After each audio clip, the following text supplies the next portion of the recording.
Welcome to the deep dive. Today we're tackling a pretty big one, how social media is fundamentally shaping adult life. Mm-hmm. We've pulled together research, some observations, to really give you a clear picture of its impact on, well, everything from our minds to our politics, even our relationships. It's huge. Think of this as your rapid download on what really matters. It's pretty remarkable, isn't it, how these platforms have just become such an ingrained part of the adult experience. It's way beyond just a young person's thing now. Absolutely. Okay, let's dive right into mental health then. It feels like a real mix. We see these links to more depression, anxiety, and that, fear of missing out, right? That's definitely true. Those carefully curated online lives, they can really fuel social comparison, leading to feelings of inadequacy. Yeah. Plus, the way these platforms are designed, with unpredictable rewards, it can create habit-forming behaviors. It's that dopamine thing. Right, the unpredictable positive feedback.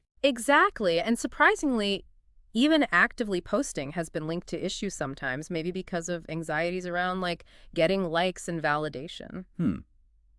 But it's not all bad news, surely. Social media does connect us, especially when, distance is a factor. Oh, absolutely. It can create really valuable support systems, help us engage with causes we care about.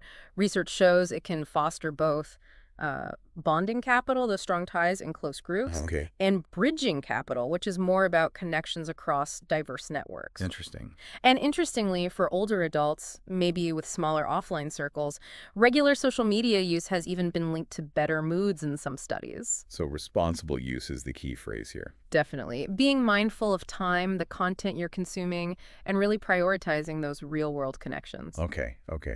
Shifting gears a bit. Mm. How does all this online activity shape what we see as, like, normal or acceptable out in the real world? This is fascinating.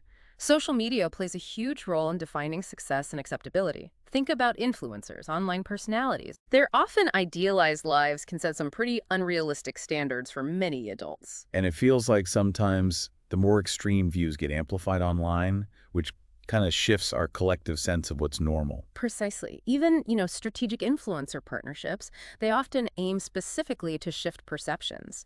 And because we tend to feel connected to our online communities, the attitudes and behaviors we see there can really influence our own. And those likes and comments, they actually matter. Yeah, surprisingly strongly, they impact how we internalize information. It's subtle, but powerful. So a powerful tool for shaping norms. But it can also drive positive change, like those big social media movements we hear about. Absolutely. It's an unparalleled platform for raising awareness and mobilizing support. Think of a hashtag #BelletStalk. It really opened up conversations around mental health, raised significant funds. Right, and campaigns like Dove's Real Beauty Sure. or Patagonia's whole sustainability push. Even, wow, J.J. Watt's Hurricane Harvey fundraiser. It's amazing how quickly people can rally online. Yeah, and what seems key in these successful examples is often authenticity, maybe some creativity, and having really clear goals. They connect with people on a deeper level. Makes sense. Okay, now, politics. Social media is a huge source of news for a lot of adults now, isn't it? Oh, indeed. Over half of U.S. adults get at least some political news from platforms like Facebook, YouTube, Instagram, even TikTok now. Wow. And this exposure, well, it can lead to political persuasion. The platforms use algorithms. Right, those formulas deciding what we see. Exactly. They show you content they think you'll engage with. Over time, this can mean seeing more and more of what you already agree with. Which brings up those echo chambers we hear about. Yeah. Just reinforcing our existing views. Exactly that. And seeing constant political attacks and negativity has even been linked to increased cynicism in some studies. However, on the flip side, social media has undeniably made political participation easier for more people. It fosters activism, and there's even a positive link shown with offline engagement and voter turnout. So it lowers barriers to getting involved. It can, yes. But we can't ignore the challenges. The spread of disinformation, how algorithms can amplify extreme stuff, those echo chambers, and, well, increased polarization. Yeah, that's a big concern. Yeah. Which leads to the question of navigating all this information online. But maybe first, let's touch on our close connections. Adult relationships. How are they affected? Well, lots of positives, right? It's great for staying in touch, especially long distance. It can broaden dating opportunities, strengthen existing bonds through sharing moments. Definitely fosters that sense of belonging, support. But High usage can be linked to problems too. Marital issues, infidelity in some cases, conflicts, jealousy. It's that comparison trap again, isn't it? The Oh, FOMO, fear of missing out, creeping into relationships. yes. Plus, the lack of nonverbal cues online can cause misunderstandings. And that term phubbing. Oh yeah, phone snubbing. Right. It really highlights how phones can distract from valuable in-person time. So it's about finding that balance. Precisely. Balancing the online connection with the depth and presence needed in our real-world relationships. Okay. So thinking beyond just, scrolling for entertainment, hmm can social media actually help with personal growth or learning? Absolutely. There are real opportunities there for self-reflection, skill development, building communities around shared interests or goals. How so? Well, people use it to clarify their values, maybe find support groups for positive changes like quitting smoking or getting fit. Professionally, platforms like LinkedIn are obvious examples for networking and learning. But even Instagram has communities for skill sharing, like photography or cooking. So it sounds like being intentional is the key. Again, maybe focusing on creating or engaging meaningfully rather than just passively consuming. Exactly that. Creation over consumption, setting boundaries. Okay. Now back to that issue of navigating misinformation online.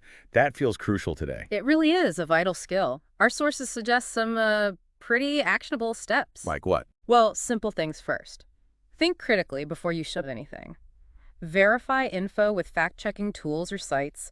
Be skeptical of where information comes from. Cross-referencing helps too, right? Definitely. Look at low-bias sources. Follow diverse perspectives. There are even methods like sift stop. Investigate the source. Find better coverage. Trace claims back to the original context. Sifkey. Yeah. Yeah.